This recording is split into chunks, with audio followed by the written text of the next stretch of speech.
Anthony, obviously you were frustrated there after the game Saturday. What sort of conversations have you had with your teammates about where things are at since then? Yeah, we've discussed it, and we're all competitive guys, and we all want to win.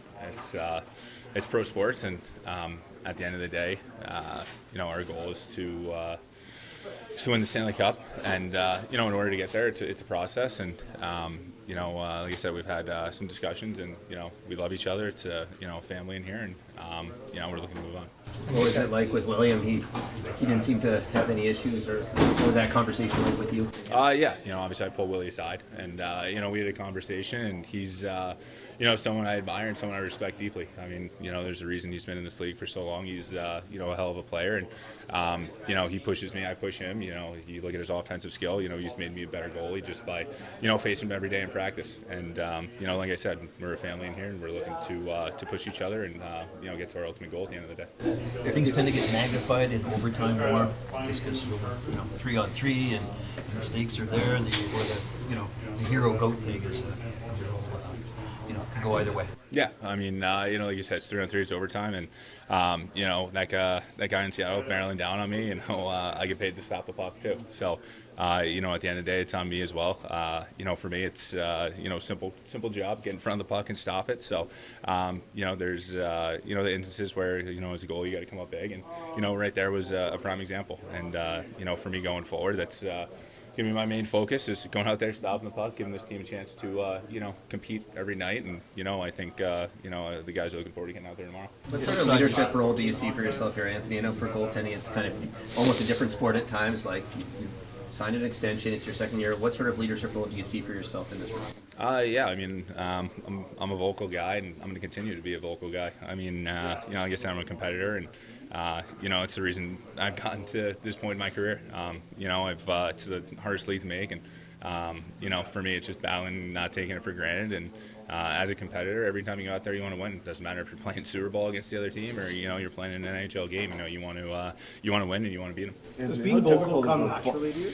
It's something I've always been since I was a young goalie. Just being able to communicate with the D, and I think it goes on the ice, and it helps out a lot. Just being able to talk to them and show them plays that they can't see. Obviously my eyes are up ice, they're going back in the corner. You can kind of see a little bit more. So that's just something for me that I've always had. How difficult of a balance is it, Anthony, for guys to find the line in terms of defending teammates when they feel liberties are taken, but also not getting in the way of the team? For instance, when a power play is coming your way, how difficult of a balance do you find that to be? For me, it's a little different just because, as a goalie, you're not really getting in there too much. I mean, that was, I kind of looked up at the ref, after I got ran. That's kind of why I took the look. I looked over, I saw his arm was up, and obviously, you think we're going on, or you kind of know you're going on the power play at that instance. And for me, I kind of, did want some retribution for him, and I kind of looked down, and, he's kind of vulnerable, as a goalie with my blocker on, you can't go and, go down on him while he's on his back. So, hence why I threw the net. But, for me, I just looked around and kind of just saw the ref's arm was up, and, thought that was, kind of my opportunity to get him back there. But, like I said, he's in a vulnerable spot, and, I'm not going to go and, do anything stupid. So, hence why I threw the net, and, that's that.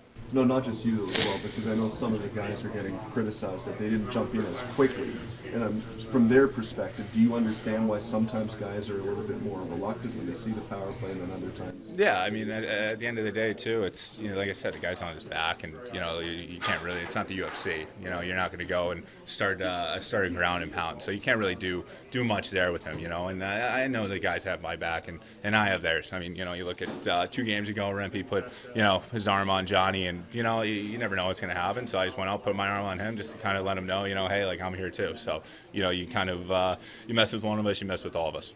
How much did your championship season in Florida sort of influence you, make you more aware of team bonding, things like that? I mean, for me, it's, why you play the game. You see a team like that, and, you see the leadership and how things went and how they went for them last year as well. Like, they're, just being able to witness that is something, that I want to bring to this team. Just that the leadership role, and, we have it. That's why I'm so passionate. You look around, you look in this room, and the veterans we have, the youth, the grit, the grind, everything. Like, we have those same intangibles, and That's why I feel so passionately about everything, just because you see the similarities in both teams. And for me, we took them to 7 games last year, and we were right there. We were right there with the champs. So we're on the cusp of doing great things, and that's why, like I said, I'm so passionate about it, because we're right there, and I feel like we can do it and go all the way.